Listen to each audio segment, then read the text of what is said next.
Emily Carter was serving table 7. 4 businessmen in suits. One was Michael Henderson, tech millionaire, worth hundreds of millions. He was about to sign a contract. $60 million deal. The other men were celebrating already, pouring champagne. That's when Emily saw it. The pen. The one the man was handing to Michael.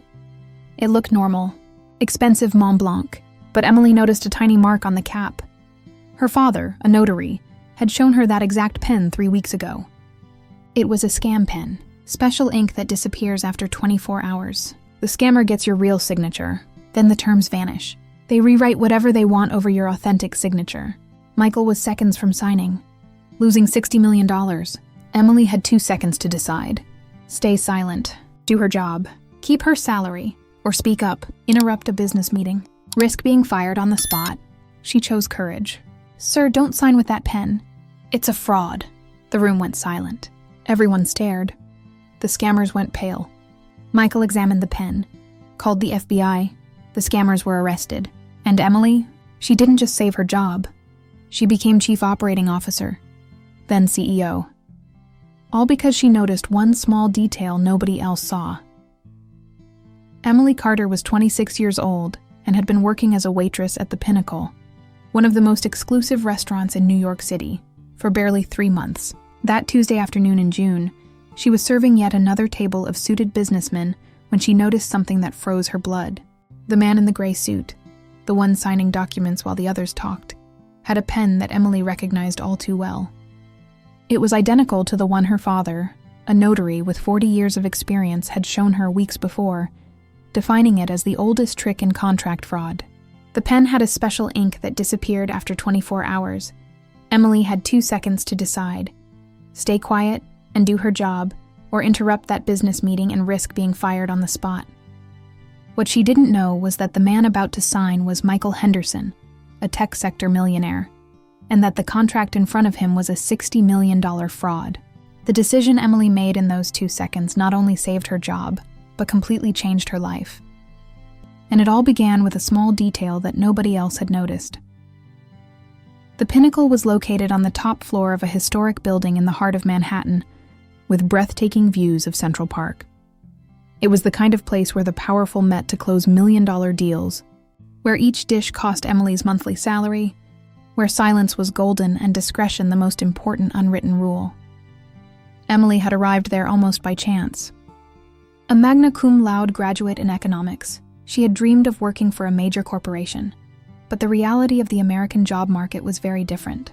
After months of fruitless interviews, she had accepted the waitress job to pay rent. The restaurant manager, Mr. Reynolds, had given her a chance, seeing something in her that others didn't see. That Tuesday afternoon, the outdoor terrace was especially crowded. Tables of businessmen, some wealthy tourist couples, a group of elegant ladies drinking champagne.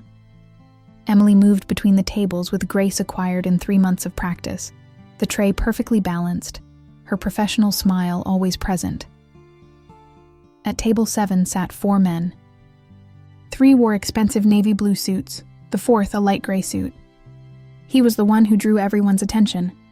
Michael Henderson, 42 years old, founder and CEO of Technova, one of the most successful tech startups in America. Emily recognized him from photos in the business newspapers she still read religiously every morning, hoping that someday she would return to her field. The other 3 men were unknown to Emily, but from their behavior it was clear who was the supplicant and who was the powerful one. They spoke animatedly in English, presenting documents, showing graphs on a tablet.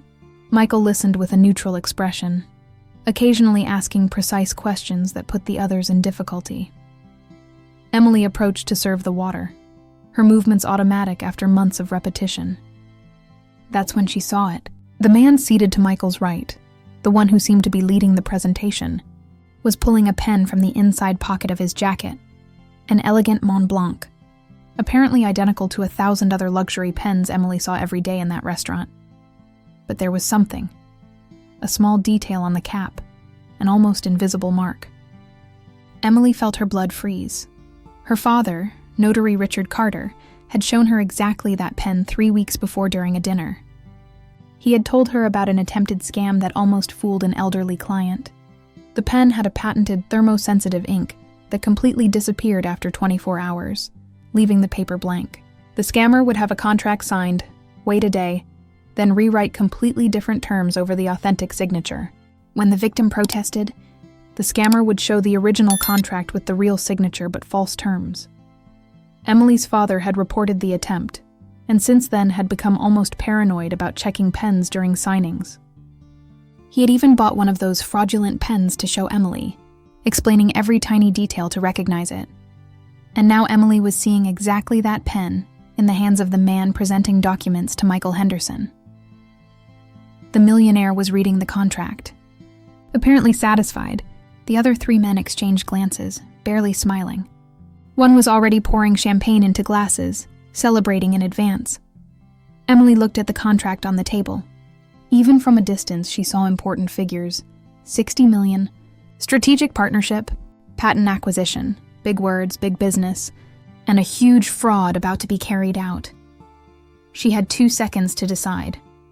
If she was wrong, if that pen was normal and she just had a paranoid mind thanks to her father, she would be fired immediately for interrupting an important business meeting. Mr. Reynolds had been clear. Discretion was everything. Never, ever interrupt the clients. But if she was right and did nothing, a man was about to lose $60 million. And not just any man, but someone who had built an empire from nothing, someone who employed thousands of people. Emily heard her father's words in her head. Honesty always has a price, sweetheart, but silence in the face of evil has a much higher price. She took a deep breath, set down the tray with a trembling hand, and did something that would change her life forever. Emily approached the table with her heart beating so hard she was sure everyone could hear it. Michael Henderson's eyes rose toward her with slight surprise. The 3 businessmen looked at her with evident annoyance. One made a hand gesture as if to shoo her away, but Emily didn't move. With a voice she tried to keep steady, she said in English, something that froze the atmosphere. Michael looked at her attentively, now his penetrating blue eyes studying her. The man with the pen seemed to pale slightly. The other 2 exchanged nervous glances. Michael responded in perfect English, asking her to explain. Emily, feeling all the eyes on the terrace now on her, explained concisely what her father had shown her. She described the pen, the mark on the cap, the ink that disappeared. The man with the pen laughed nervously, protesting in English with a strong accent that it was absurd, that it was an authentic Mont Blanc, that this waitress was wasting everyone's time. But Michael wasn't laughing. He extended his hand toward the pen, asking to see it. The man hesitated for just a second, but it was enough. Michael repeated the request, this time with a tone that admitted no refusal. Reluctantly, the man passed over the pen. Michael examined it carefully, turned the cap, and then looked at Emily with an expression she couldn't decipher. He asked if she was sure about the mark. Emily nodded, pointing to the tiny symbol her father had taught her to recognize. Then Michael did something unexpected. He took out his smartphone, did a quick search, and showed Emily an image. It was an FBI article about contract fraud, and there, highlighted, was exactly that pen. The silence that followed was glacial. The 3 businessmen seemed paralyzed. One tried to stand up, but Michael stopped him with a single word. Then, with unsettling calm, he called someone on the phone. He spoke briefly, asked the person to come immediately to the restaurant, mentioned lawyers and police. The man with the pen began to stammer apologies, confused explanations about a misunderstanding, about the pen taken by mistake. The other 2 seemed ready to run, but Michael simply leaned back in his chair, crossed his arms, and said they would all wait together for the authorities to arrive. Emily, still standing by the table, was trembling. Mr. Reynolds had come running, his face flushed, probably ready to fire her on the spot, but Michael stopped him with a gesture. He briefly explained the situation, and the restaurant manager's expression completely changed. In the following 20 minutes, while waiting for the arrival of Michael's lawyers and the police, the entire restaurant was silent. The other customers whispered. The other waiters looked at Emily with mixed expressions of admiration and disbelief. When the authorities arrived, everything happened quickly. Michael's lawyers examined the pen. They confirmed it was exactly the type used in scams. The police took the documents, heard the statements, The 3 businessmen were taken away, their protests increasingly weak. Then Michael turned to Emily. He asked her to sit down, which she did on trembling legs. He asked her to tell him exactly how she had recognized the pen. Emily explained about her father, the attempted scam he had prevented, how he had taught her to recognize those tools. Michael listened to everything attentively. Then he asked a question that surprised Emily. What was a person with that knowledge and that attention to detail doing working as a waitress? Emily, feeling something loosen inside her, told him everything. The economics degree, the months of fruitless job searching, the reluctant acceptance of the restaurant job to survive. She spoke honestly, without self-pity, just facts. Michael nodded slowly. Then he said something Emily would never forget, that she had just saved his company from a $60 million loss, that the contract was an elaborate trap planned for months, that without her intervention he would have signed, and tomorrow would have discovered completely different terms over his authentic signature. 3 days after the incident, Emily received a call from Michael Henderson's personal assistant. She was invited to Technova's offices the next day. Emily arrived at the imposing glass building in Midtown Manhattan with a mixture of nervousness and excitement. She was escorted to the 20th floor directly to the CEO's office. Michael got straight to the point. He wanted to offer her a job on his risk analysis team. As a junior analyst, she would examine contracts, partnerships, acquisitions, looking for exactly the kind of details she had noticed in the restaurant. The salary was 3 times what she earned at the restaurant. It was exactly the kind of opportunity she had studied 5 years for. Emily asked why her, when there were probably more qualified candidates. Michael said he had seen many people brilliant on paper who didn't know how to apply knowledge to the real world. She had demonstrated something rare: knowledge, courage, and above all, integrity. Emily accepted immediately. The first months were intense. She worked 12-hour days. She studied at night, absorbing everything like a sponge. But she discovered she was good at it. Her attention to detail proved valuable. She found inconsistencies in contracts that expert lawyers had overlooked. She saved the company from 2 other fraud attempts in the first 6 months. She was promoted after 8 months to senior analyst. Colleagues, initially skeptical, began seeking her opinion. A year later, during a board meeting, Michael presented Emily as the person who had saved the company 4 times from significant losses. The board looked at her with new respect. But Emily never forgot where she came from. She still occasionally had lunch at the Pinnacle, always greeting her former coworkers. 2 years after joining Technova, Emily was now director of risk management, overseeing a team of 12 analysts.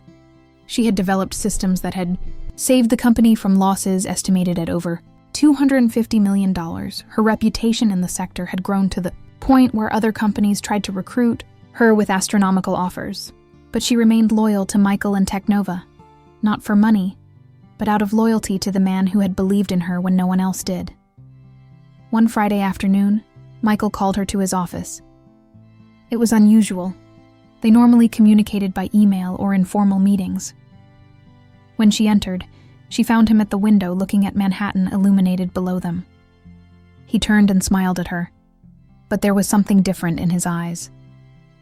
Are you enjoying this story? Leave a like and subscribe to the channel. Now let's continue with the video.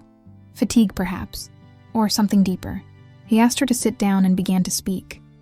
He told a story he had never shared with anyone in the company. 20 years before, he had been a young programmer with a brilliant idea but no money. He had worked as a waiter, just like Emily, to support himself while developing the software that would become the foundation of Technova. One day, while serving at a restaurant, he had overheard a conversation between investors. One was looking for exactly the type of technology he was developing.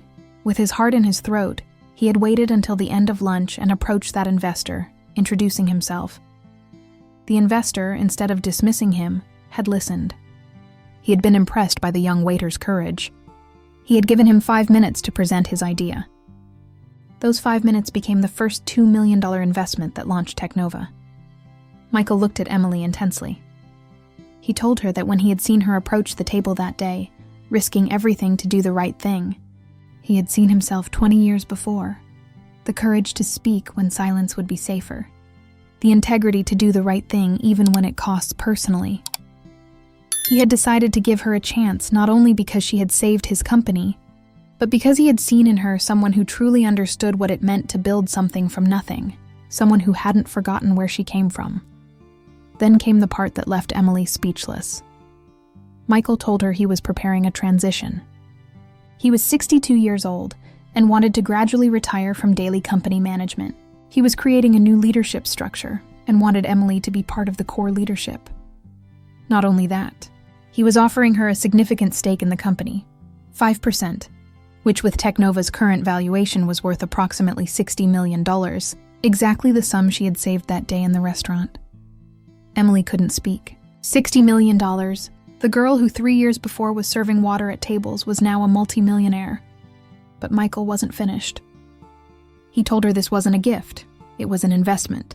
He believed she would continue to grow and protect the company.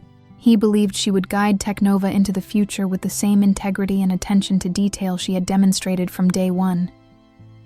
Emily finally found her voice. She asked why, of all the brilliant executives in the company, he was choosing her. Michael smiled and said something that resonated deeply. Because intelligence can be taught, experience can be acquired, but character, either you have it or you don't. And you demonstrated your character when you had nothing to gain and everything to lose. 5 years after that fateful day at the Pinnacle, Emily Carter was now Chief Operating Officer of Technova, one of the most powerful women in the American tech sector, but she hadn't forgotten her roots. Every year, on the anniversary of the day she noticed the fraudulent pen, she organized a special lunch. She invited her father Richard, Mr. Reynolds, her former restaurant co-workers, and some key members of the Technova team. It was always held at the Pinnacle, always at the same table, number 7. This year, the lunch was particularly special. Emily had an announcement to make. She had worked with Michael to create a scholarship program for brilliant young people from disadvantaged backgrounds. The program would cover not only university, but also paid internships at Technova and other partner companies. But there was something more. She had also bought a stake in the Pinnacle, becoming co-owner with Mr. Reynolds, not for profit, but to ensure the restaurant remained a place where unexpected opportunities could be born. She had also established a special fund. Every waiter who worked at the restaurant and wanted to study would receive financial support, because Emily knew too well how difficult it was to work full-time and try to build a better future. During lunch, Emily looked at the faces around the table. Her father, now 70 years old, with tears of pride in his eyes. Mr. Reynolds, who was telling for the 1,000th time the story of how his waitress had become a legend. Her former co-workers, some still at the restaurant, others who had followed her example and found new careers. And Michael, now 67 years old, semi-retired but still present on Technova's board, who looked at her with the smile of a proud mentor. Emily stood to make a toast. She spoke about how a small detail, a pen with a particular mark, had completely changed the trajectory of her life. But she also said that the truly important detail hadn't been the pen. It had been the choice to speak, to take a risk, to do the right thing even when it was terrifying. She said that each of them at the table, and in the world, faces similar moments. Moments when you see something others don't see. Moments when you have to choose between safe silence and dangerous truth. And that the choice we make in those moments defines not only our future, but that of the people around us. That night, after the guests left, Emily stayed alone on the terrace. She looked at Manhattan illuminated below. She thought about the entire journey. From desperate, unemployed young woman to chief operating officer of a multi-million-dollar company. From serving tables to sitting at tables of power. But the most important thing she had learned wasn't about success or money. It was that honesty and courage are never wasted. That doing the right thing, even when it costs, ultimately pays in ways we can't even imagine. And that sometimes saving a stranger from fraud not only saves their millions, it also saves yourself, opening doors you didn't even know existed. 10 years after that Tuesday afternoon that changed everything, Emily Carter had become CEO of Technova. Michael had completely retired, passing her the torch with the certainty that the company was in excellent hands. The company had grown exponentially under her guidance, reaching a valuation of $25 billion. But for Emily, true success wasn't measured in numbers. It was measured in lives changed. The scholarship program she had created had supported more than 500 young people in 10 years. Many now worked at Technova or other leading companies. Some had started their own startups. All carried forward the idea that opportunities should be based on merit and character, not privilege. The Pinnacle had become famous not only for its excellent cuisine, but as the place where miracles happen. Dozens of waiters had used Emily's support to complete their studies and launch successful careers. The restaurant was now a symbol of hope and possibility. Emily had also done something more. She had created a system at Technova where every employee, regardless of level, could report irregularities or concerns directly to her. She had implemented strict controls on every contract, every partnership, every transaction. The corporate culture had changed. Integrity wasn't just encouraged, it was required. Not surprisingly, Technova had become one of the most trusted companies in the sector. In an industry often criticized for unethical practices, Technova shone as an example of how you could succeed by doing things the right way. One day, Emily received a letter from a young college student. He wrote about how he had read her story, already legendary in the American business world, and how it had inspired him not to give up on his dreams despite difficulties. The student recounted that he worked as a waiter while studying engineering, struggling to make ends meet. But Emily's story had given him hope. It had shown him that hard work, integrity, and a bit of courage really could change a life. Emily personally responded to that letter. She invited the young man to do an internship at Technova, not because he had connections or an impressive resume, but because she recognized in him the same fire that had burned in her 10 years before. That student would become, years later, one of Technova's best engineers. But that's another story. Emily, now 36 years old, sat in her office, the same one that was once Michael's, looking at the city below her. She thought about the entire journey, about that terrifying moment when she decided to speak, about the pen with disappearing ink, about the courage that had cost her everything she had, and given her everything she didn't know she could have. Her father, Richard, now 75 years old, visited her often. He always laughed when he remembered how his casual advice about a fraudulent pen had triggered such an extraordinary chain of events. But he was also serious when he said he was proud not of her financial success, but of the person she had become. Michael, now 72 years old, lived a quiet retirement, but remained on the board. He and Emily had lunch together once a month, always at the Pinnacle, always at table 7. They talked about business, about life, about how the world was changing. At one of these lunches, Michael told her something Emily would never forget. He said that giving that opportunity to a young waitress 10 years before had been the best decision of his professional life, not only because he had found a worthy heir for his company, but because he had proven to himself that his principles, believing in people, giving opportunities based on character, valuing integrity above all else, weren't just noble ideals but winning strategies. Emily smiled and said she had been lucky. Michael shook his head. Luck, he said, is when preparation meets opportunity. You had prepared yourself for years, studying, observing, learning from your father, and when the opportunity presented itself, you were ready to take it despite the fear. That night, as she did every year on the anniversary, Emily returned alone to the restaurant. She sat at table 7, ordered a glass of wine, and reflected. She thought about how a small detail, an almost invisible mark on a pen, had changed not only her life, but the lives of hundreds of people. The young people she had supported, the employees who worked at an ethical company, even the scammers who had been arrested and perhaps in prison had had the chance to reflect on their choices. But above all, she thought about the biggest lesson, that paying attention to details matters. That the courage to speak, even when your voice trembles, can change everything. That integrity is never wasted, even when it seems to cost more than one can afford. And that sometimes the biggest opportunities in life come in the most unexpected ways, in the most ordinary moments, when you're willing to risk everything to simply do the right thing. Emily drank her wine, looked at the lights of Manhattan and smiled. Tomorrow, she would continue building, leading, creating opportunities for others. But tonight, just for a moment, she allowed herself to be grateful. Grateful for a father who had taught her to observe. Grateful for the courage she had found when she needed it. Grateful for a man who had believed in her when no one else did. And grateful for having noticed, on an ordinary June afternoon, a small detail that nobody else had seen. Because in the end, it's the small details that make the difference. In life, in business, in love, in honesty. And Emily Carter, former waitress, now CEO of a multi-billion-dollar empire, was living proof that paying attention to those details can change not just one life, but the entire world. Give it a like if you believe honesty always pays, even when it seems costly. Comment if you've ever noticed a small detail that made a big difference. Share this story of courage, integrity, and unexpected opportunities. Subscribe for more stories that prove doing the right thing changes everything.